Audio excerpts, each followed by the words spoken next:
Oke. Nah, kita masuk ke teorinya gitu ya, teman ya. Jadi di sini saya buka dulu deh teman-teman materinya. Kita bermain dengan konsep dasar MVC, teman-teman. Jadi kita tinggalkan dulu untuk desain pattern gitu ya.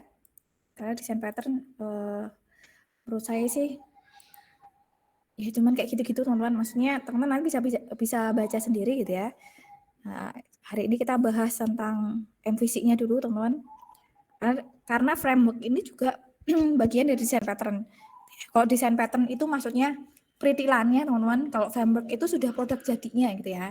Jadi dalam satu framework ini belum tentu hanya mengimplementasikan satu desain pattern aja teman-teman. Bisa jadi beberapa desain pattern gitu ya. Dia dikemas dalam satu framework seperti ini. Nah, salah satu framework yang nanti akan saya kenalkan teman-teman sekaligus ini jadi basic gitu ya. Jadi dasarnya framework yang saat ini ada itu adalah framework MVC. Jadi kita kenalan dulu nih MVC ini apa sih? Kemudian kegunaannya apa sih? Kalau kita nggak pakai MVC kenapa sih gitu ya? Pentingnya apa sih MVC ini gitu ya? Kemudian alur kerjanya seperti apa? Dan nanti proses implementasinya bagaimana?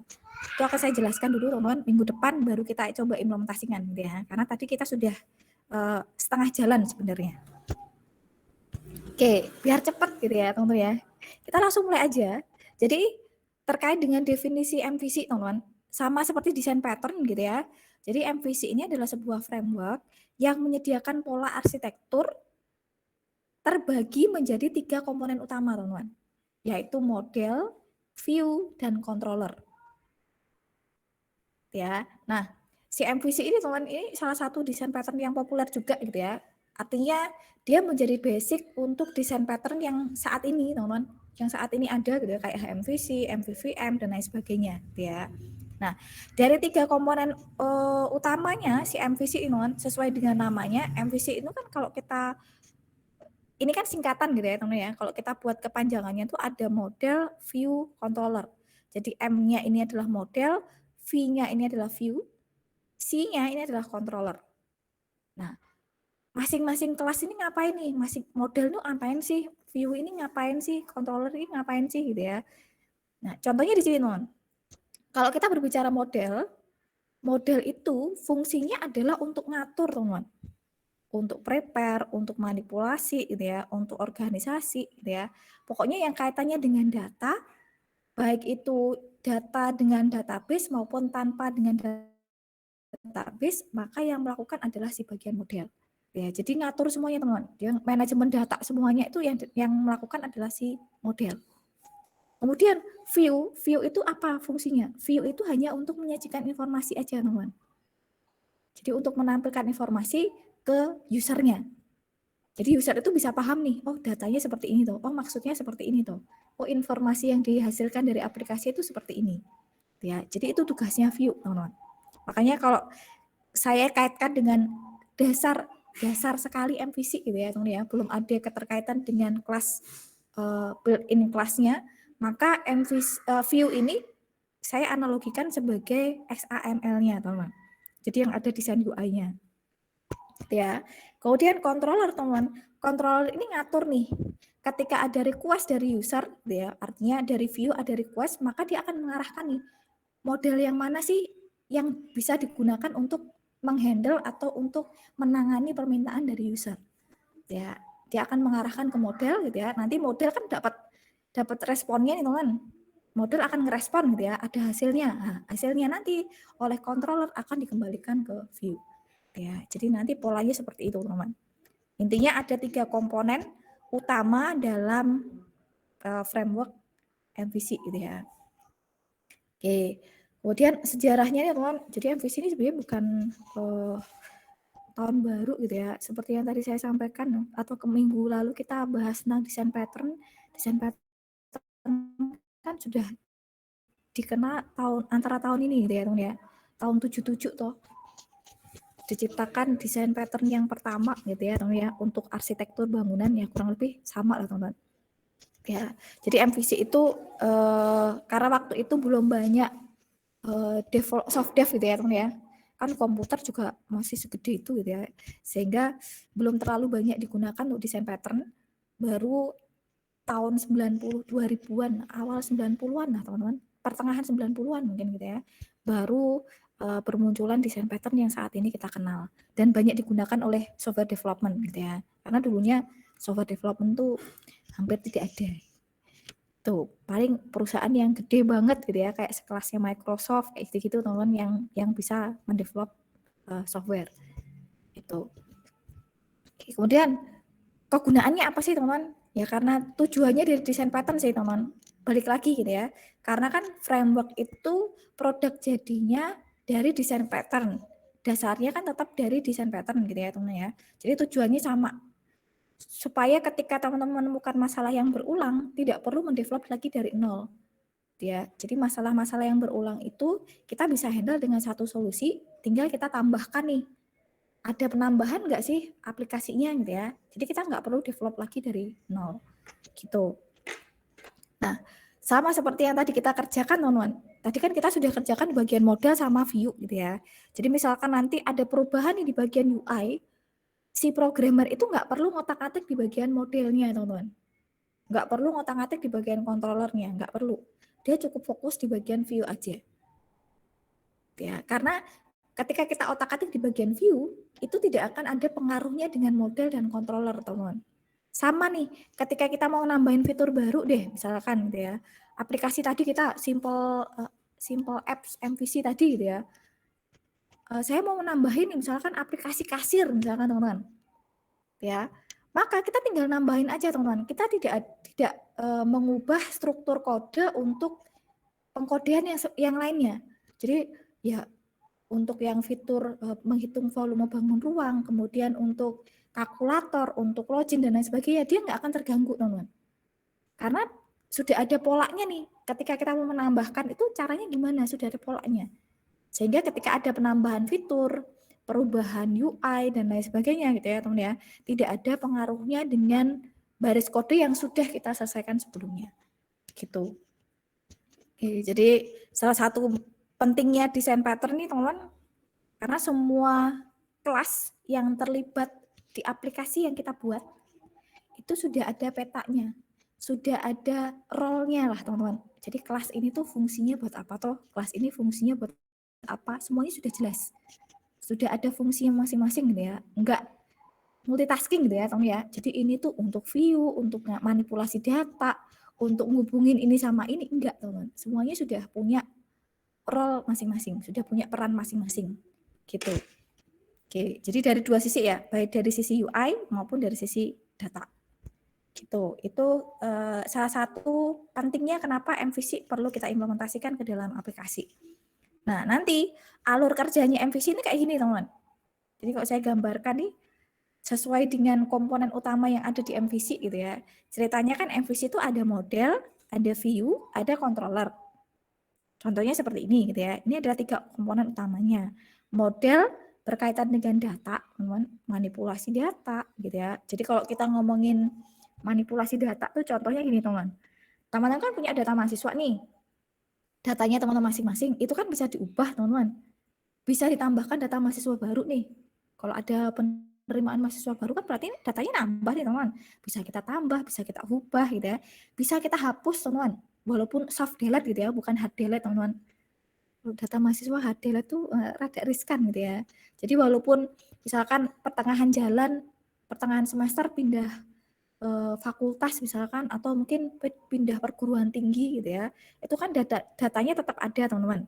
Datanya tetap ada, hanya saja statusnya misalkan sudah pindah atau DO atau mungkin status yang lainnya gitu ya teman-teman ya. Itu kan tinggal dilakukan seperti itu. Nah, contohnya kayak gitu teman-teman, yang berkaitan dengan nambahin data mahasiswa, ngubah data, itu semuanya yang melakukan adalah model ini. Ya. Nah, kemudian view ini kaitannya dengan user, teman-teman. Jadi view ini yang berhadapan langsung dengan user. Baik itu untuk nampilin data maupun yang mencatat request dari usernya. Jadi user ini request apa sih? Nanti yang mencatat adalah view gitu ya. View akan ngirim ke bagian controller. Jadi controller di sini itu sebagai perantara, teman-teman. Ketika ada request dari user kan lewat view, teman-teman.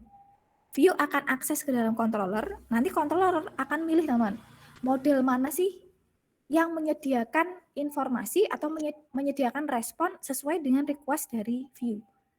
Nah, controller akan mengarahkan ke model, teman-teman. Nah, model akan dapat hasilnya, teman-teman. Nanti hasilnya akan dikembalikan lagi ke controller. Dari controller nanti ditampilkan lagi ke view. Jadi user nanti bisa melihat nih, kalau dia request ini hasilnya kayak gini loh. Itu alur kerjanya. Ya, kalau saya gambarkan tuh kayak gini. Jadi kayak misalkan nih, teman-teman, user ini mau login nih ke aplikasi. Berarti kan dia request nih validasi login. Username dan password yang dia inputkan ini bener apa enggak? Kan gitu, teman-teman. Nah, maka dia melakukan request nih ke bagian view. Saya ini login, validasi loginnya ini bener apa enggak gitu ya. Username sama password yang saya inputkan ini bener apa enggak? Loginnya sukses apa enggak? Dia kan request itu, teman-teman. Nah, maka request dari view tadi, dari user tadi, teman-teman, akan dikirimkan ke controller.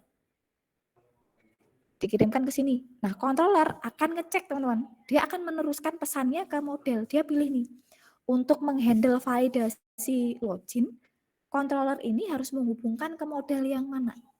Yang ada validasi loginnya. Nah, makanya dia akan menghubungkan nih ke model. Nah, dari model kan diproses nih, teman. Kayak tadi, kan ada login check tuh di kelas model tadi gitu ya, teman-teman ya. Dicek nih. Username ini, passwordnya ini. Sukses apa enggak nih loginnya? Nah, ternyata di sini hasilnya true. Maka result yang ada di kelas model dikembalikan lagi ke controller. Ini loh, validasi loginnya hasilnya true. Nah, oleh si controller akan dikembalikan lagi ke view. Loginnya sukses, maka masuk ke halaman utama. Nah, user paham nih. Oh, berarti loginku berhasil karena sudah bisa menampilkan halaman utama. Gitu, teman-teman. Itu cara kerjanya kayak gitu ya. Nah, yang kita kerjakan hari ini, teman-teman, baru 2 nih, teman-teman. View dengan model aja nih. Nah, minggu depan kita akan tambahkan controllernya, teman-teman. Yang sederhana dulu gitu ya, sesuai dengan alur yang saya jelaskan ini. Gitu. Itu cara kerjanya MVC, teman-teman. Nah, sama seperti desain pattern nih, teman-teman. Ketika kita mengimplementasikan sebuah framework gitu ya, MVC maupun framework yang lainnya gitu ya.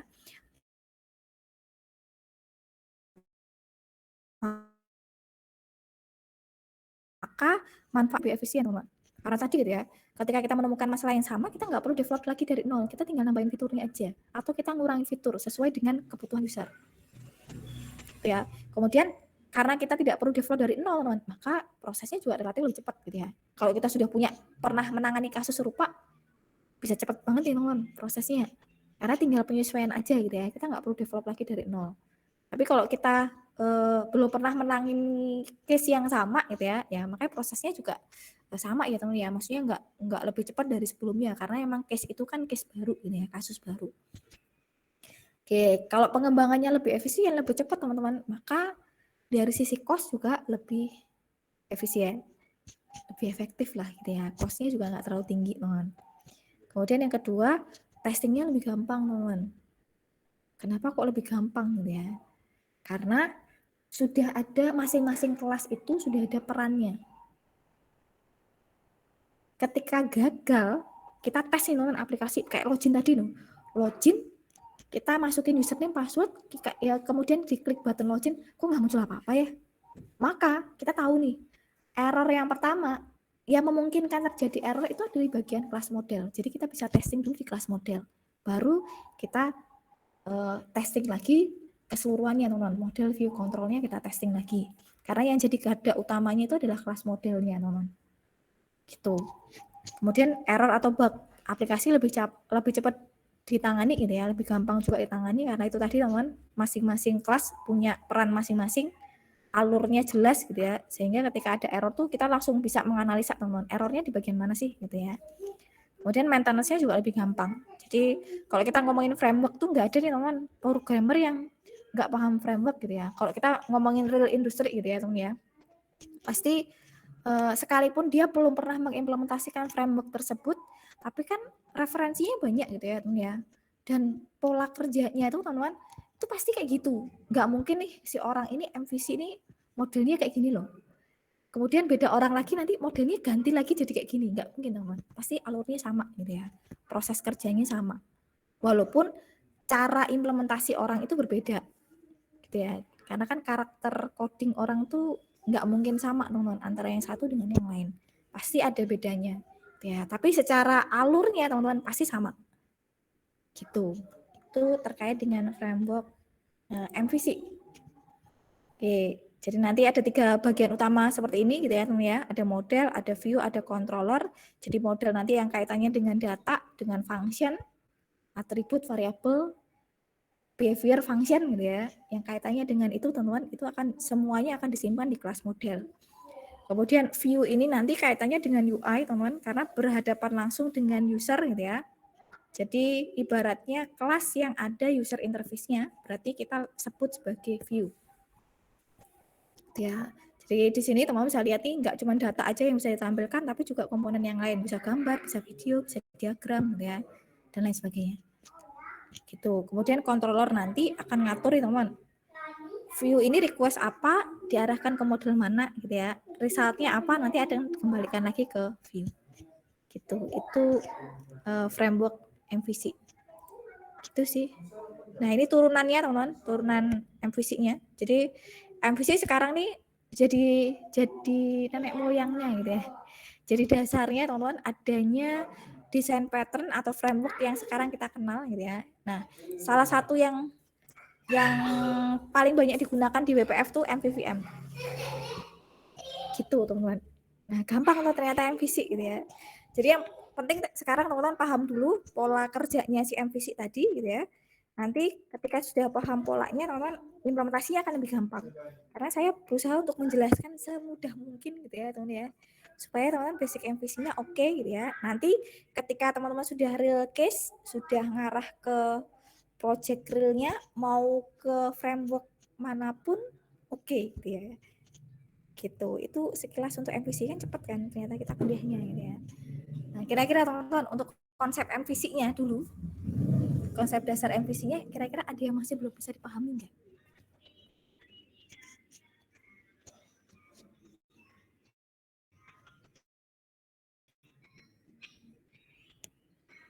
Jadi kita tuh sudah nyicil teman, kita tuh sudah menyelesaikan ini. Cuman kan yang kita lakukan kita direct gitu ya teman ya, dari view langsung akses model. Nah ini sebenarnya nggak boleh gitu ya, karena model ini kaitannya dengan data nih teman, data dari database gitu ya. Nah ini nggak boleh langsung diakses oleh view, harus lewat interface-nya, harus lewat perantaranya. Gitu. Jadi minggu depan kita akan komplitkan teman-teman yang konsep MVC tadi gitu ya, kita akan komplitkan dengan controller. Nah, supaya lebih aman lagi nanti di bagian model saya akan terapkan enkapsulasi. Tuh. Jadi supaya variabelnya tuh nggak bisa sembarangan diakses oleh kelas lain gitu ya. Jadi ada security-nya, teman-teman. Oke. Nah, kalau konsep MVC sudah paham gitu ya, teman ya. Nanti minggu depan kita tinggal implementasi aja. Pelan-pelan kayak tadi gitu ya, sampai teman-teman paham, sampai nggak ada kendala lagi terkait dengan implementasinya dulu, walaupun mungkin belum paham 100% gitu ya, karena memang butuh proses teman-teman, butuh nyoba juga gitu ya. Nanti kok teman-teman pernah otak-atik itu lama-lama akan paham alurnya seperti apa gitu. Jadi nggak cuma sekedar teori tapi prakteknya bisa gitu ya. Oke. Nah, kalau misalkan MC nggak ada kendala nih teman-teman, saya ingatkan lagi gitu ya. Karena ceritanya ini sudah minggu kelima loh teman-teman. Sebentar lagi UTS nggak kerasa gitu ya. Karena ini ceritanya udah minggu kelima nih teman-teman. Dan seperti biasa gitu ya, setelah UTS kan ceritanya kita akan running nih teman-teman untuk final project-nya gitu ya. Oke. Nah, maka harapannya teman-teman minggu ini sampai dengan minggu depan gitu ya. Kan kemarin Bagja sudah bagi nih anggota kelompoknya gitu ya, sudah dituliskan di Google Sheet-nya yang ada di Classroom. Kalau teman-teman bingung Google Sheet-nya di mana gitu ya. Ada di Classroom teman-teman. Kemarin kan sudah dibagi Bagja sedemikian rupa gitu ya. Sudah ada anggota kelompoknya nih komplit semuanya gitu ya. NIM-nya berapa sudah dituliskan semuanya.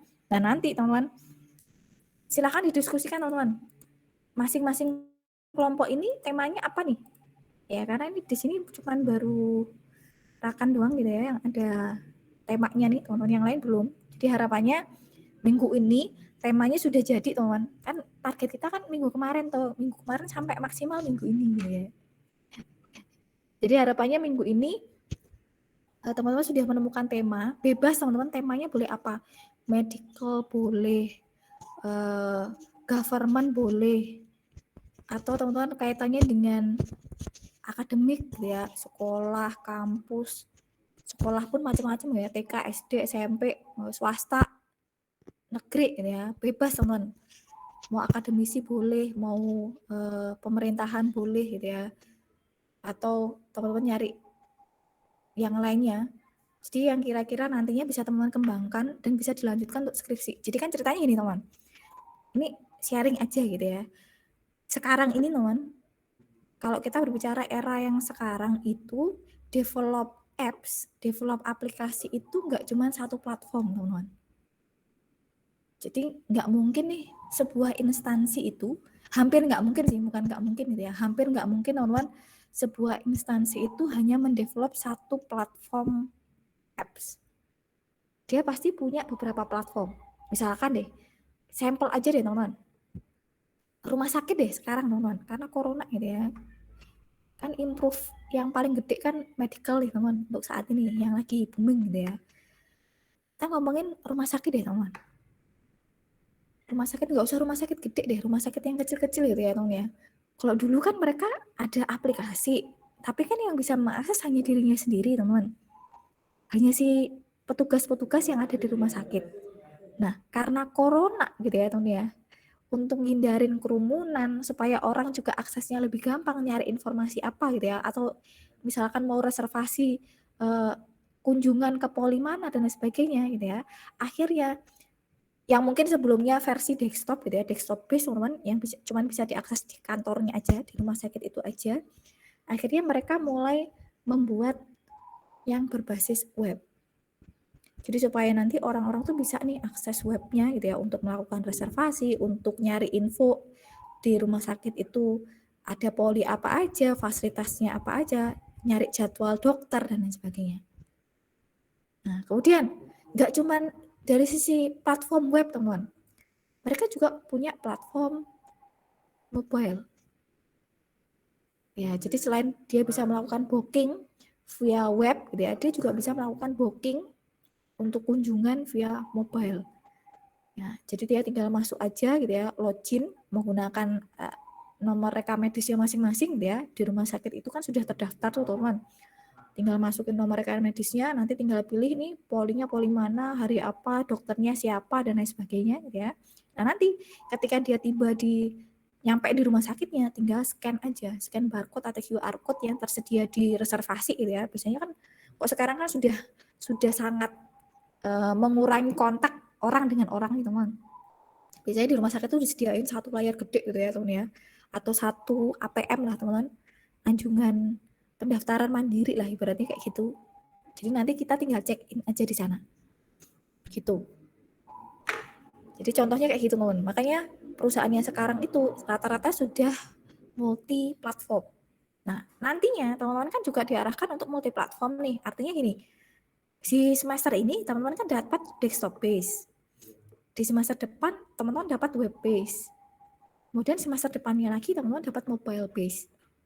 Nah, harapannya tema yang teman-teman ambil semester ini nanti bisa dilanjutkan untuk semester berikutnya lagi teman-teman.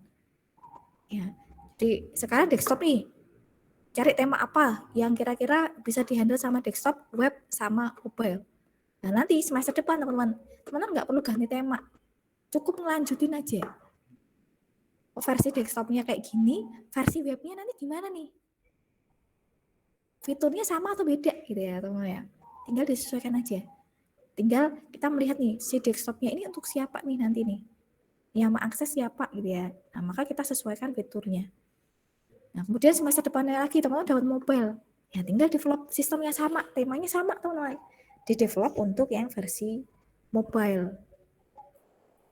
Nah, kalau sudah seperti itu teman-teman, nanti mungkin saya juga nggak tahu gitu ya, apakah nanti teman-teman dapat itu atau enggak.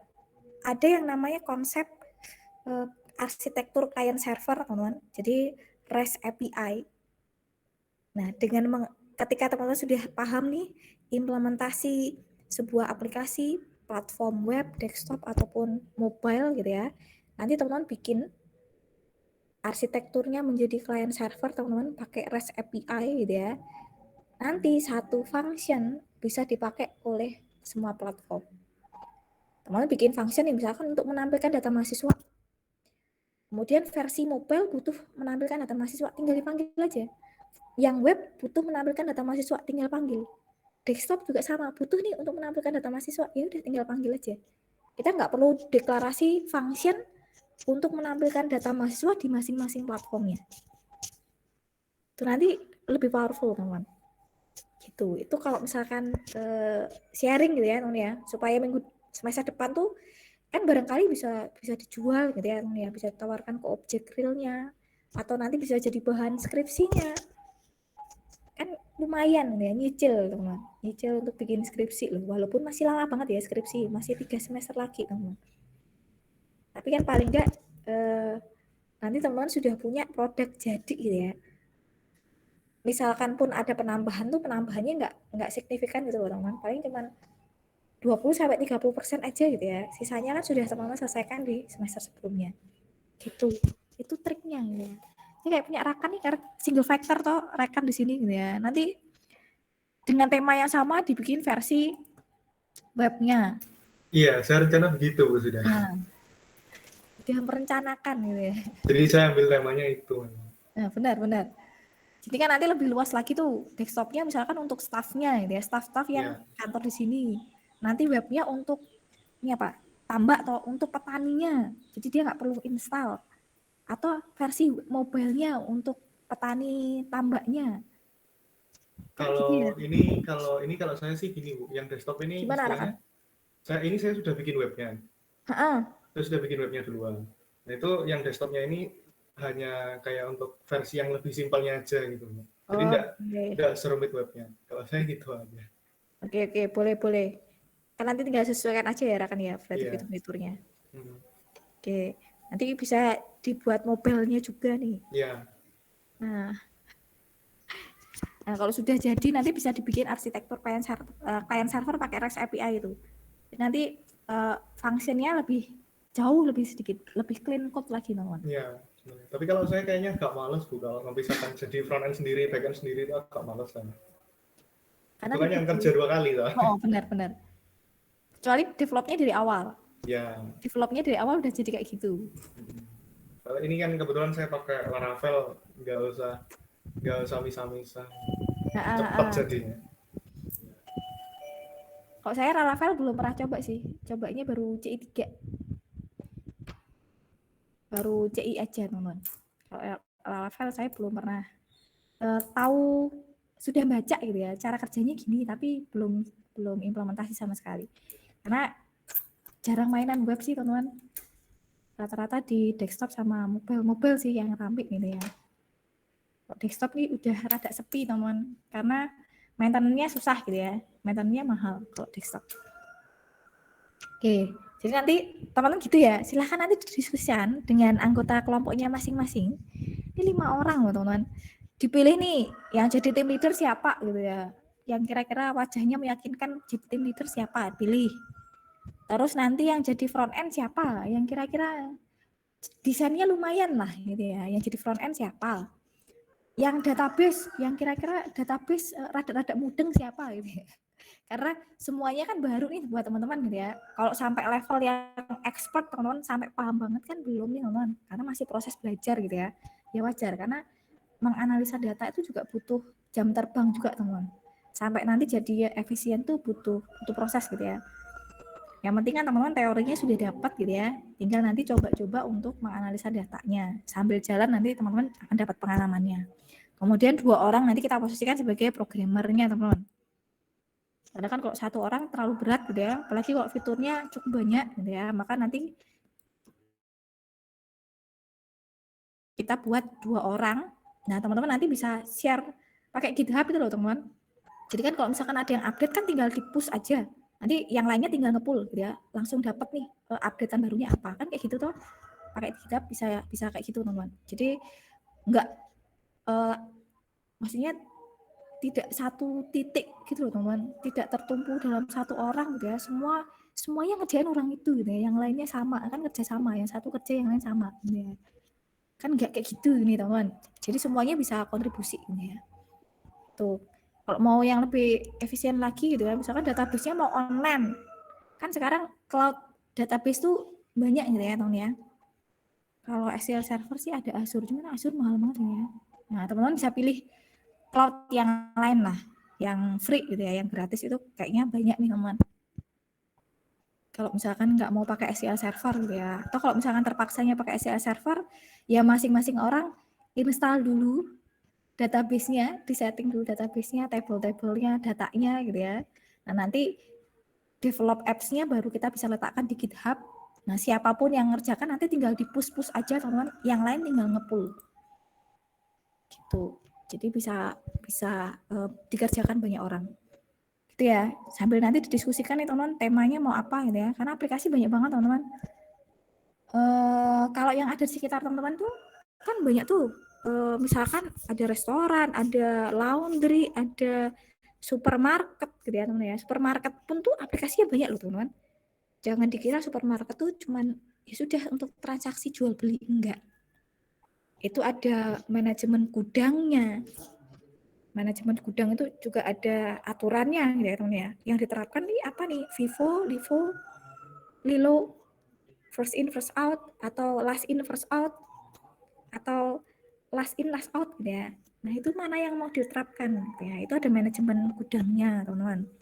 Kemudian nanti kalau supermarket yang cukup besar nanti ada manajemen karyawannya juga. Karyawannya gimana nih? Kan biasanya kalau sudah gede teman-teman, sudah punya beberapa cabang kan dia karyawannya banyak tuh. Berarti kan harus ada sistem kepegawaian teman-teman, termasuk penggajiannya gitu ya. Itu kan juga harus jelas gitu ya. Nah itu baru supermarket tuh peritilanya banyak gitu. Belum nanti sekolah deh yang paling gampang. Sekolah teman-teman SMA-nya kemarin sudah pakai sistem atau belum? Nah kalau belum, nah kita buat nih teman, sistemnya apa nih? Mau pembayaran sekolahnya atau perpustakaannya atau mungkin sistem untuk penjadwalannya, kemudian sistem inventarisnya teman-teman.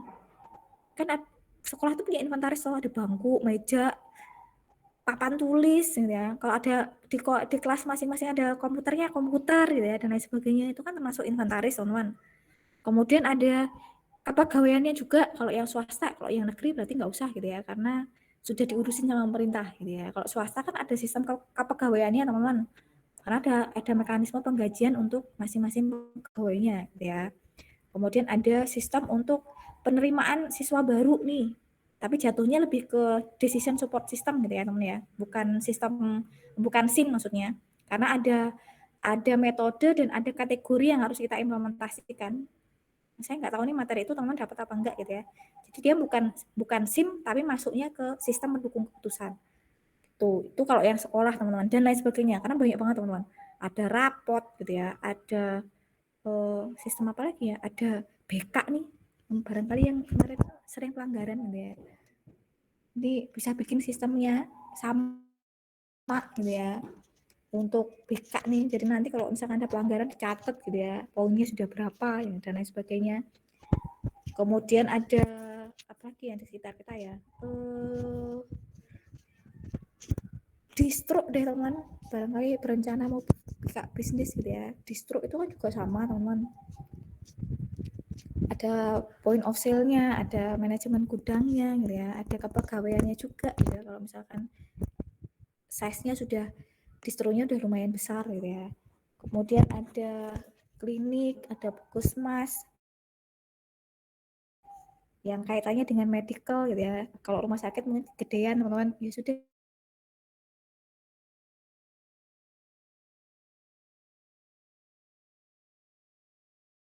nyari klinik atau puskesmas yang lebih keren. Itu macam-macam tuh. Ada sekarang nih di Jogja nih kan Merapi nih teman. Nah maka ada sistem untuk penanggulangan bencana. Kan bencana nggak cuma Merapi tok gitu ya, banjir, tanah longsor, apa aja lah teman, bencana ya pokoknya bencana lah gitu ya. Itu berarti nanti digunakan untuk manajemen teman-teman. Jadi korbannya berapa sih, bantuannya berapa, berarti masing-masing orang tuh dapatnya berapa, sudah tersalurkan atau belum, itu semuanya didata gitu ya. Jadi nanti di sistem itu tuh menampilkan report mana saja sih korban yang belum dapat bantuan misalkan gitu ya, lokasinya ada di mana, kemudian bantuannya tuh berapa aja yang sudah diterima dan sudah didistribusikan ke korban itu berapa, kayak gitu kan bisa teman-teman. Itu kalau kaitannya dengan government gitu ya. Kemudian ada pertanian, macam-macam lah kalau pemerintahan teman-teman gitu ya. Ada kependudukan, ada pertanian gitu ya. Atau nggak usah jauh-jauh deh teman-teman, kantor desa deh. Kan di tempat teman-teman kan ada kantor desanya loh gitu ya. Nah, bikin aplikasi untuk kependudukannya. Tuh, jadi kalau orang mau bikin surat tuh nggak lama-lama gitu ya. Sekarang kayak gitu tuh. Bikin surat aja nunggunya bisa seminggu gitu ya. Nah, itu nanti bisa cepat gitu kan. Tinggal request aja di aplikasi, tinggal nginput gitu ya. Tinggal nginput nanti warganya nanti diproses nih di kelurahan gitu ya. Kan langsung masuk tuh teman-teman informasi request dari penduduknya tuh apa aja gitu ya. Nah, nanti tinggal dipenuhi nih permintaannya apa aja, disetujui atau ditolak, di situ langsung kita bisa lihat real time statusnya gimana gitu kan gitu. Atau untuk UMKM deh teman-teman, untuk UMKM di sekitar teman-teman tuh UMKM-nya apa aja gitu ya, untuk memperkenalkan produknya ya, semacam kayak e-commerce gitu ya teman ya. Jadi kita buat versi desktopnya dulu, nanti teman-teman bisa lanjutkan untuk yang versi web dan mobile-nya gitu. Banyak lah teman-teman sistem gitu ya, macam-macam lah. Tinggal nanti teman-teman segmennya kemana nih, cari yang ada di sekitar kita aja teman-teman, nggak usah terlalu jauh gitu ya. Kalau kejauhan tuh kita membayangkannya susah gitu ya, kecuali teman-teman pernah berkecimpung di situ. Misalkan orang tua nih kerjanya di situ nih, jadi tahu nih prosesnya gitu ya, nah itu boleh. Tapi kalau misalkan benar-benar ngawang sama sekali teman-teman, nanti takutnya malah sistemnya nggak jelas gitu ya. Pada saat user requirement teman-teman menyesuaikan dengan kebutuhan user tuh kita bingung. Di situ tuh butuh apa ya? Kita nggak ngerti karena kita belum pernah bersentuhan dengan itu gitu ya. Jangan sampai kayak gitu teman-teman. Jadi nyari case yang di sekitar kita teman-teman aja. Kan banyak banget tuh aplikasi yang bisa kita develop ya. Sekarang tuh hampir semua instansi tuh butuh aplikasi teman-teman. Jadi tenang aja gitu ya. Pilihannya banyak. Tinggal kita tuh menentukan yang kira-kira cocok menurut kita gitu ya. Berdasarkan tanggal lahir atau apa gitu ya, itu yang mana. Nah itu bisa teman-teman pilih, nanti dianalisa gitu. Jadi harapan saya nanti setelah UTS sama seperti yang kemarin saya sebutkan gitu ya, setelah UTS nanti kita sudah clear teman-teman, analisa datanya sudah oke, analisa sistemnya sudah oke, tinggal kita implementasikan aja gitu, ceritanya begitu gitu ya. Oke, sudah 10 menit ya. Sudah 10 menit, sudah 60 menit ya. Ada yang belum presensi belum sih, teman? Yang belum presensi boleh dong presensi dulu. Atau yang tadi ketinggalan gitu ya. Nah, nanti silakan didiskusikan ya, teman-teman ya. Harapannya minggu inilah, teman-teman, sudah clear tema-temanya. Teman-teman sudah dapat tema. Nanti kalau misalkan ada kendala terkait dengan pemilihan tema, teman-teman bisa kontak saya lah gitu ya. Bisa personal message ke saya kira-kira tema ini seperti apa dan lain sebagainya. Kalau misalkan benar-benar nggak tahu mau bikin apa gitu ya. Tuh, cari tema yang teman-teman paham alurnya, alur bisnisnya teman-teman paham. Itu saran saya kayak gitu teman-teman. Jadi nanti tuh kalau sudah punya produk tuh teman-teman sudah punya karya gitu ya. Bisa diikutin lomba, bisa dijual teman-teman. Jangan dikira loh teman-teman, aplikasi yang kita ikutkan lomba tuh aplikasinya canggih gitu ya. Yang kayak teman-teman bayangkan, kadang tuh aplikasi sederhana teman-teman, tapi kalau dibutuhkan sama masyarakat itu jadinya poinnya juga naik teman-teman. Itu kan sekarang kayaknya Pemda tuh teman-teman, pemerintah kota kabupaten tuh lagi on proses untuk ngarah ke smart city tuh. Mungkin daerahnya teman-teman gitu ya, apalagi yang di kota besar gitu ya teman ya, itu sudah gencar sekali smart city, sudah mulai dibangun infrastrukturnya walaupun belum terpenuhi semuanya. Bahkan di kota kecil pun sudah mulai ngarah sana loh teman-teman, karena kemarin semester yang lalu saya sempat ditawari untuk riset gitu ya, bukan riset sih jatuhnya, untuk survei sih teman-teman, survei terkait dengan kebutuhan infrastruktur supaya kota atau kabupaten tersebut bisa mengarah ke smart city. Jadi kebutuhan sistemnya tuh apa sih, kemudian infrastrukturnya seperti apa. Itu kota kecil loh teman-teman, bukan kota besar kayak Jogja gitu, bukan. Tuh, artinya kan berarti semua kota ini lagi berlomba-lomba untuk ngarah ke sana teman-teman. Ya, cuman memang semuanya kan dalam proses gitu ya, karena develop apps juga dananya cukup besar teman-teman. Karena aplikasi itu kan nggak bisa berjalan sendiri, artinya dia harus didukung sama infrastruktur yang baik gitu ya, database yang baik juga gitu ya. Artinya kita bikin sistem nih teman-teman yang akses banyak, pakai database komputer biasa, ya jebol komputernya gitu ya. Pasti kan kita harus buat yang benar-benar khusus untuk komputer server dengan keamanan yang baik gitu-gitulah teman-teman. Artinya butuh infrastruktur yang lumayan mahal gitu ya. Belum nanti jaringannya dan lain sebagainya gitu ya. Itu kan butuh persiapan. Gitu. Ya, itu sharing-sharing gitu ya. Oke, ada lagi yang belum presentasi teman-teman? Kayaknya udah semua ya. Oke, kalau udah semua gitu ya, berarti hari ini kita cukupkan akhirnya loh. Tumben loh kita selesai lebih awal ini. Ini karena saya sudah capek ngomong terus teman-teman kan dari jam 7 loh teman-teman. Karena tadi pagi ada pengganti kan, Senin kemarin kan benar-benar mati lampu nggak bisa ngapa-ngapain gitu ya. Jadi 2 kelas saya ganti hari ini. Kalau tidak ada yang tanyakan gitu ya teman-teman, nanti silahkan didiskusikan dulu dengan anggota kelompoknya masing-masing terkait dengan tema yang akan dipilih apa, yang kira-kira menarik menurut teman-teman dan bisa dikembangkan untuk mata kuliah selanjutnya, teman-teman. Kalau tidak ada yang tanyakan lagi, saya cukupkan, teman-teman. Terima kasih semuanya. Assalamualaikum warahmatullahi wabarakatuh. Waalaikumsalam warahmatullahi wabarakatuh. Waalaikumsalam warahmatullahi wabarakatuh. Waalaikumsalam warahmatullahi wabarakatuh.